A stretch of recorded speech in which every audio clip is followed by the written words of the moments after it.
Okay မနေ့က Ronaldo Showtime ကထွက်ရှိလာတယ်ပေါ့နော်ဆိုတော့အမှကျွန်တော်တို့တော်တော်များများမေးကြတာကဒီ Ronaldo Showtime ကလိုက်တက်လားဒါမှမဟုတ်ရှင်လေဒီ Portuguese ဘက်က Ronaldo ပဲယူတက်လားပေါ့နော်ပြီးတော့ဘေကက်ကပိုကောင်းတယ်ပြီးတော့နောက်တစ်ခုကကျတော့ဒီ Player of the Day မှာပါလာတဲ့ Ronaldo ကရောကောင်းလားပေါ့နော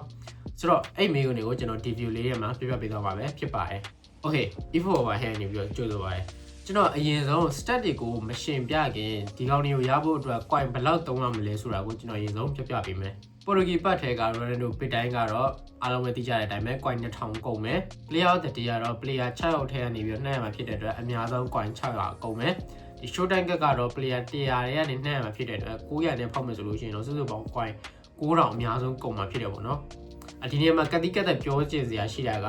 100နဲ့ပေါက်ဝမ်းရောတို့ဒီ900နဲ့ပေါက်ဝမ်းရောဘယ်လိုလုပ်မလဲလို့ဆိုလို့ရှိရင်တော့ဒီနေ့မှာကျွန်တော်ပြောချင်တာကန်ဆန်းရတာဗျာမမြင်ရတဲ့အရာတွေကိုတွက်ချက်နေမယ်ဆိုတော့ကျွန်တော်တို့တေချာတဲ့အဆိုးဆုံးဘယ်လောက်ကုန်နိုင်မလဲဆိုတော့ပဲတွက်ချက်ကြတာပေါ့ဆိုတော့အဲ့ကောင်တွေရဖို့တော့ကတော့အလောက်ကုန်ပါလိမ့်မယ်ဆိုတော့ကွာ coin အများကြီးလည်းမသုံးနိုင်ဘူးကိုမှ coin ရလည်းနည်းနည်းလေးပဲရှိရဆိုလို့ရှိရင်တော့ player of the day Ronaldo ပဲနှိုက်ပါကဲကိုမှ coin လည်းသုံးနိုင်တယ်ဒါမှမဟုတ်လည်းကွာ coin စုနိုင်တယ်ဆိုလို့ရှိရင်တော့ဒီ Showtime ကနဲ့ပစ်တိုင်းကပိုကောင်းလဲဆိုတာကျွန်တော်ဒီဗီဒီယိုလေးမှာပြပြပေးပါမယ်။ Okay stat တွေအကြောင်းလာပြီ။ဒီညမှာ stat တွေအကြောင်းမပြောခင်ကျွန်တော်ပြောချင်တာ condition ပေါ့နော်။ condition ကတော့ပစ်တိုင်းကတော့ပစ်တိုင်းကဆိုတဲ့အတိုင်း condition အမြဲတမ်း B ပဲငြိမ်နေ။ဒါပေမဲ့ဒီ player of the day နဲ့Showtime ကတော့ condition တွေကဒီ ABCD ကြိုက်တာဖြစ်သွားနိုင်တယ်ပေါ့နော်။ဆိုတော့ condition တွေကတော့မငြိမ်ဘူး။တကူရှိတာက A ဖြစ်သွားလို့ရှိရင်လည်းဆောင်းရင်းနေကောင်းနေလိမ့်မယ်။ A C တို့ D တို့ဖြစ်နေကြလို့ရှိရင်လည်းအဲ့လိုမျိုးလေးအခြေအနေလေးရှိရပေါ့နော်ဆိုတော့ correction နဲ့ပတ်သက်လို့ရှိရင်တော့ပစ်တိုင်းကတော့တာတဲ့အမှန်နဲ့ပစ်တိုင်းကိုတတ်မှတ်ပြီးလို့ရပါပြီ Okay နောက်ပြီးတော့ special skill အနေနဲ့ကကြတော့ Showtime ကဒီ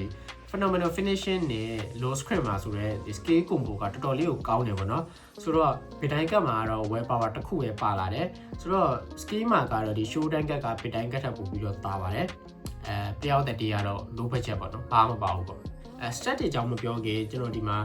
Showtime က booster ကဒီ Scotland booster ပေါ့နော် Scotland booster ကဘယ်လိုအလုပ်လုပ်လဲဆိုတော့ तू က Portuguese ကောင်တွေအများကြီးထဲဆုံးမှာ तू အမြင့်ဆုံး rating တက်တာဗျာဥပမာဒီ Ronaldo Showtime က106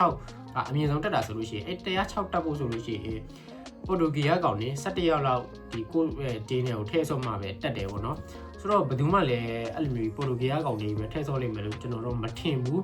ဆိုတော့ပုံမှန်တိုင်းထည့်ဆုံးမဆိုရင်သူက104လားမသိဘူးတက်တယ်ဆိုတော့ကျွန်တော်အဲ့104 rating နဲ့ပဲကျန်တဲ့ကောင်တွေကိုရှင်းထားရပါတော့။ပြီးတော့ဒီ Showtime ကနဲ့ ပစ်တိုင်းကတို့ဆိုတာက level ကကိုကြိုက်တယ်လို့ကိုတင်လို့ရတာဖြစ်တဲ့အတွက်ကျွန်တော်တို့ဒီမှာ auto training နဲ့ပဲအကောင်လုံးတင်ပြီးတော့ရှင်းထားရပါတော့။ဆိုတော့ကျွန်တော်တို့အမှတ်တွေစပြီးတော့ပေးလိုက်ကြအောင်။ဒီ offensive awareness မှာတော့ဒီ Showtime ကပို့ပြီးတော့တာတယ်။ ball control မှာတော့ပစ်တိုင်းကတာတယ်။ဒါပေမဲ့ဒီ dribbling နဲ့ tight position မှာတော့ PPDW ကပို့ပြီးတော့တာတယ်ပေါ့နော်။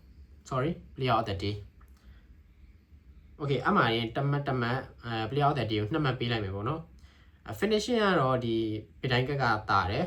ဒါပေမဲ့ဒီ place kicking နဲ့ car shot မှာတော့ဒီ Showtime ကတာတယ်ပေါ့နော်အဲ့တော့ Showtime က3မှတ်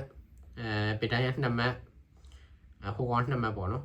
header မှာတော့အကုန်လုံးအတူတူပဲ84တွေပဲသွားတယ် kick power ကတော့ဒီ Showtime ကပို့ပြီးတော့တာတယ်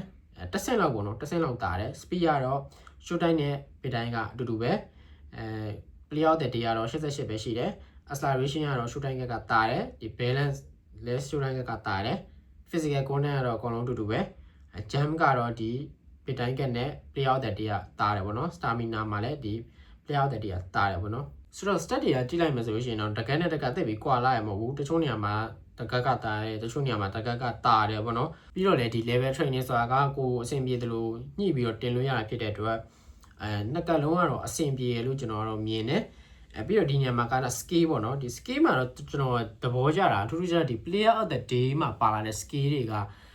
သူကအစုံဘယ်လိုပြောမလဲရှိတဲ့ skill တွေအကုန်လုံးပါလာတယ်ပေါ့နော်ဒီ one touch pass တို့ဘာလို့အစားသူ့မှာပါလာတယ်ဆိုတော့ player of the day ကတော့ coin မသုံးနိုင်တဲ့သူတွေအတွက် Ronaldo ကြိုက်တယ်ဆိုလို့ရှိရင်တကယ်ကိုလိုက်တဲ့ cat ထဲမှာပါတယ်ဆိုတော့ဟိုနကအကြောင်းပဲဆွေးနွေးရမယ်ဆိုလို့ရှိရင်တကက်ကရဖို့ကဒီ coin 1000ဆိုလို့ရှိရင်တေချာပေါက်ရတယ်ဆိုတော့တကက်ကတော့ coin 9000လောက်ကုန်မှတေချာပေါက်ရမယ်ပေါ့နော်ပြီးတော့နောက်တစ်ခုကကျတော့ဒီ Portuguese ဘက်မှာက2000ဝယ်လိုက်လို့ရှိရင်ဗျာRonaldo အပြင်ကိုတခြားကောင်းတဲ့ player တွေဒီ Bruno Fernandes တို့ဘာလို့လဲပါတဲ့အပြင်ကိုမှဒီနီးပြ Martinez ကကွက်ကောင်တာ90ထိအောင်မှတက်တယ်ပေါ့နော်ဆိုတော့နီးပြလည်းပါတာဖြစ်တဲ့အတွက် ကျွန်တော်ကတော့ကျွန်တော်အမြင်မှာဆိုလို့ရှိရင်တော့ဘစ်တိုင်းကတ်ကပို့ပြီးတော့တန်တယ်လို့ကျွန်တော်ခံစားရတယ်ပြီးတော့နောက်တစ်ခုကကျတော့ show time ရဲ့ booster ကြီးကိုမကြိုက်တာပါเนาะ Scotland booster ကြီးဖြစ်တဲ့အတွက်ဒီ Portugal ကောင်တွေထဲဆုံးမှာပဲသူ့ရဲ့အမြင့်ဆုံး rate ကိုရမှာပေါ့เนาะဆိုတော့ဘယ်သူမှလည်းထဲဆုံးမှာမထင်ဘူးကျွန်တော်လည်းထဲမစော့ဘူးဆိုတော့အဲ့ညမှာတော့ဘစ်တိုင်းကပို့ပြီးတော့တာတယ် show time ကမှာကျွန်တော်ကြိုက်တာကတော့ဒီ low screen မှာနဲ့ phenomenal finishing ပေါ့เนาะ SK combo တစ်ခုကတော့တော်တော်လေးကိုကောင်းတယ်ဘာလို့ဆိုတော့ low screen မှာနဲ့ကန်လိုက်ရင်ဖုံးတကူပဲဒါပေမဲ့အားလုံးခြုံပြီးတော့ပြောမယ်ဆိုလို့ရှိရင်တော့ကျွန်တော်အမြင်ကတော့ရဖို့လည်းတေးကြတယ်ညီပြရေးလည်းပါတယ် condition လည်းကောင်းတယ် special skill လည်းပါတယ် Ronaldo ဘစ်တိုင်းကကိုပဲကျွန်တော်ကတော့ရွေးပြပါလိမ့်မယ်ဆိုတော့ brother တို့ရောဘစ်ကကိုပို့ပြီးတော့သဘောကျလဲ show time ကကိုလိုက်ကြမှာလားဒါမှမဟုတ် Portugal ဘက်ပဲဝယ်ကြမှာလား brother တို့ရဲ့အမြင်လေးကိုလည်း comment အောက်မှာမှန်သားခဲ့ကြပါအောင်ပြီးတော့ Ronaldo ပေါက်တဲ့ brother ကိုရောအင်္ဂိမ်းထဲမှာဆွားရတာအခြေအနေဘယ်လိုရှိလဲဆိုတာကျွန်တော်တစ်ချက်လောက်ပြပြပေးကြပါအောင်အားလုံးကျေးဇူးများတင်ပါတယ်